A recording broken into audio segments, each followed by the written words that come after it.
Welcome back, everybody. We're going to switch over to a chair question.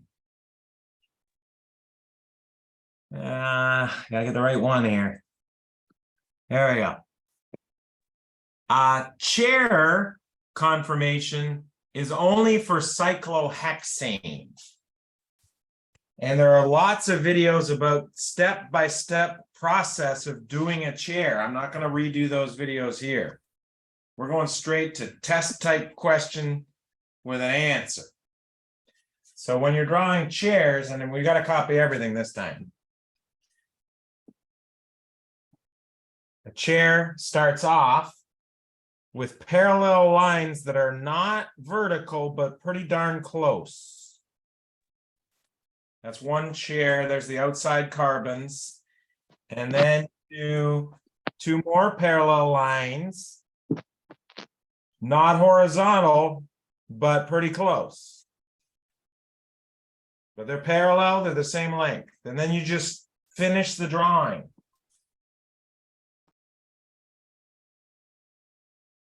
There you go. And they should also be parallel. If they're not, then your first two weren't parallel or weren't equal, or there was other things going on. And the other chair, I'm going to stop with the color shenanigans. I'm going to go straight. It looks like the mirror image, but what's really happened is you rotated sigma bonds to get from one chair to the other. I always start with those outside ones. I always go with the inside corner for my next one, and more than halfway to the other side. And then I finish.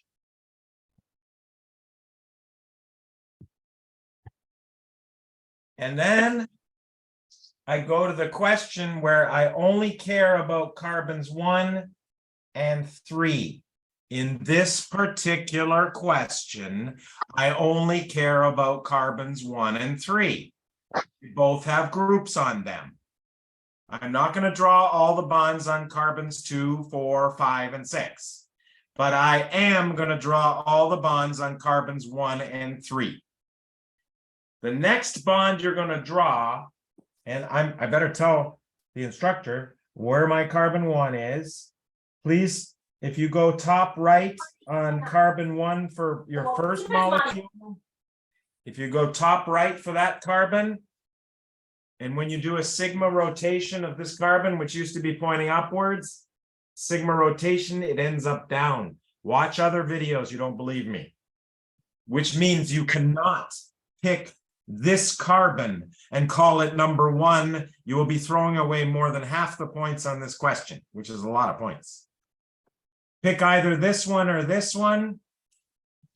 You'll watch videos where we're talking about a teacher and grading and being happy or frustrated based on students all doing random things, or students approaching this with the same, at least starting carbons. It makes the teacher happier. And a happier teacher is more forgiving. I'm just telling you. So 1, 2, 3. 1, 2, 3. I need the bonds on 1 and 3. And the next bond I'm going to draw is called axial. Axial, like the axis of the Earth when the Earth is rotating, is straight up and down. Axial bonds are straight up and down. Why do we draw them first? Because we can use the bond we drew here to predict that it has to be straight up on carbon 1. Why? Because this triangle points up. So axial, straight up. Carbon 3, this angle also points up. Axial, straight up. Go to the other chair. The carbon angle now points down. Therefore, the axial will be straight down. And on this example, the 3 has a similar orientation, so it's also straight down. Those are the axial bonds. Now that's the Earth rotating and the top and the bottom. What do you call everything around the outside of the Earth in the middle? Because that's the naming system they used for naming these bonds. Around the equator of the Earth is called equatorial. And those bonds Those bonds are not straight up or straight down, and you use the axial to predict whether they're slightly down or slightly up. So the axials are the straight ups, straight downs. Carbon 1, because the axial is straight up, the equatorial is slightly down. And watch the color I chose. Why do you think I chose blue? Doing it again. I'll tell you exactly why I chose blue. Copy paste. Here's what I drew earlier. What do they have in common? All the blue bonds. Starts with a P, ends with an L.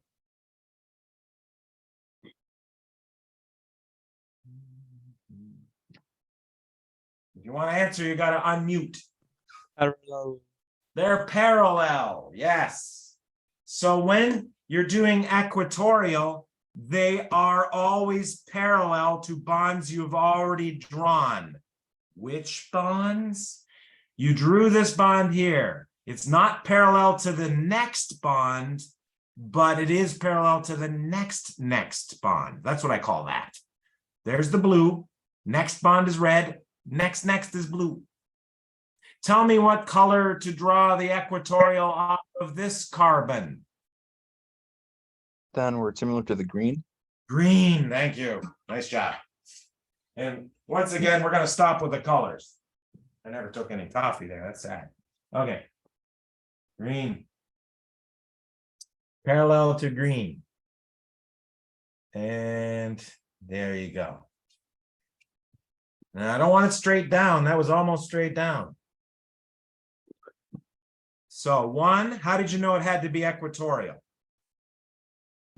You already drew the axial. You always draw that first. Axial follows the carbon angle. If the axial straight up, the equatorial slightly down, don't draw it this way because that's not parallel to the other green ones. This is still slightly down, right? But it's wrong. Okay. And go to the other chair. Colors are no longer valid. So just tell me how to draw the bond, the equatorial off of this. Question 1, will it be Downward up or down? Will it be up or down? Downward. Up. You can't have 2 downs on a carbon. Up. Every carbon has an up and a down. This has a down already. Slightly up, parallel to 2 and 3 and 5, 6. Not the adjacent bond, but the adjacent. And this one's parallel to 1, 2. I think I misspoke earlier. This one's the 5, 6, yeah. I should have said this one was parallel to 4, 5, right there or there. 4, 5. That's 5, 6. This one's parallel to 4, 5. Anyway, I'm talking a lot. Sorry. We got all the bonds. We're getting there. Now, it's up to you to decide how to put your groups on. You have total freedom for the first group. After that, you have 0 freedom. So I need a decision from you. Do you want the isopropyl here on carbon 1 or here? There's no right, there's no wrong. Just give me one. Orange or blue. I like saying go blue, so I'm going to go with that.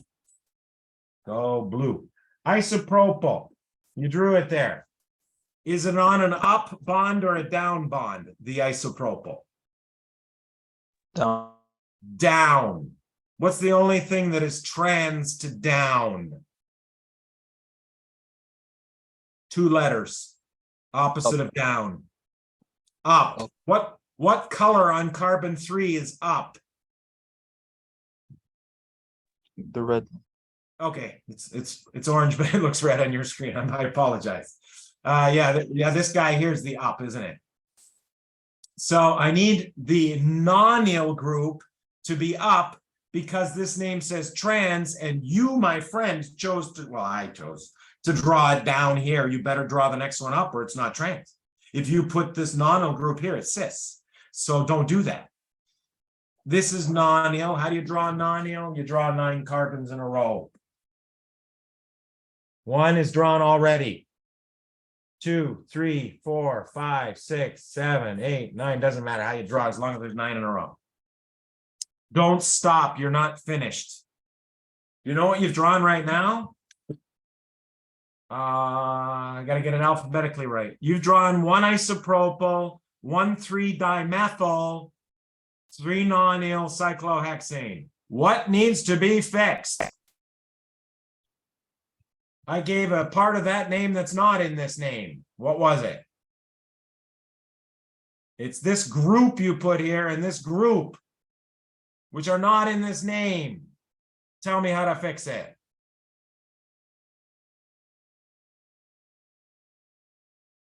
Okay, if you don't tell me how to fix it, I'm going to grade you 1.5 out of 2 and move on.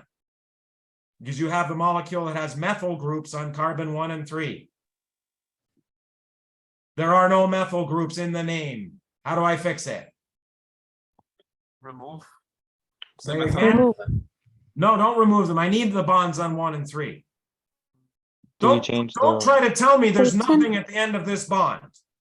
We can add hydrogens. You have to add hydrogen. Have to. If you leave sticks, you're creating methyls, you're losing points.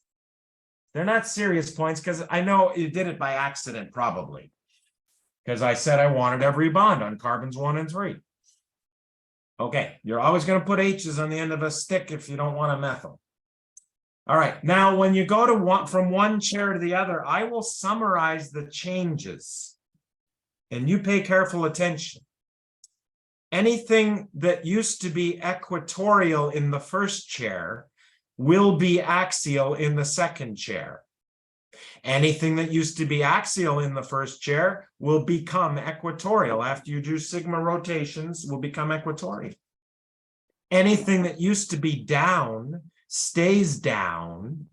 Anything that used to be up stays up. This is not about flipping the molecule. This is about sigma rotation. So if I had something that was up before and I did a sigma rotation, you only rotate that much. It's still up. Okay? So up stays up, down stays down. Equatorial becomes axial, axial becomes equatorial. It sounds like that was 4 things. It's really 2. So what goes on this position? H or isopropyl? Based on what I said only. H. H, up stays up. And the previously axial H is now equatorial. How do you know it's equatorial? It's not straight up or down, it's equatorial. And the isopropyl is down here. And you can label both isopropyls with an A or an E. Which one is the axial one? The first chair or the second chair? First chair is on the left, second chair is on the right. Which one has the isopropyl drawn axially? Second. Second. You put a big fat A right here by the bond. And this was slightly down. When I said slightly, what kind of a label do you get for that? Don't tell me it's axial. Equatorial. You can use the letter E because the question said that.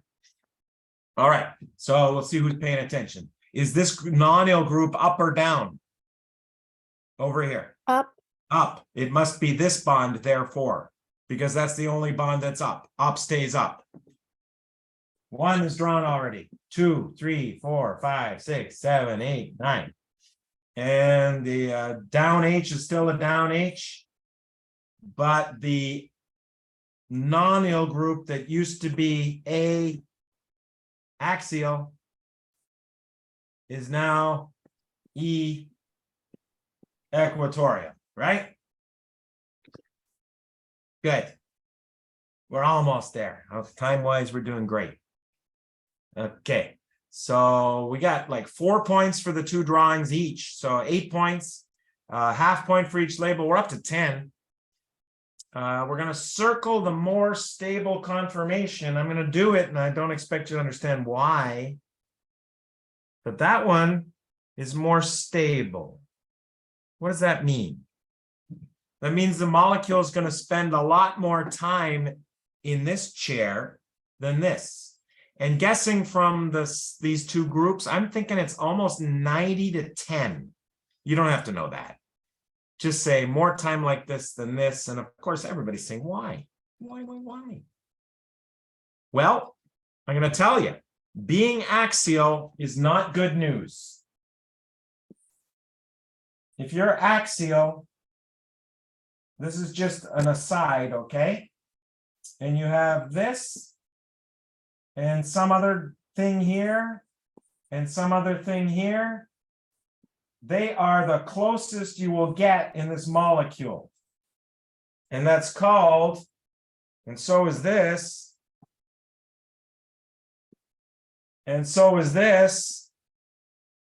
They're all the same negative interaction because the groups are close, and they're all called 1,3 diaxial repulsion. It's similar to being eclipsed, but I want to remind you, eclipsed is for adjacent carbons. These are not adjacent carbons. They're 2 carbons away. But the idea of groups in front of groups not being a good situation is the same. And that general category is called steric hindrance. Steric hindrance just means groups close in space.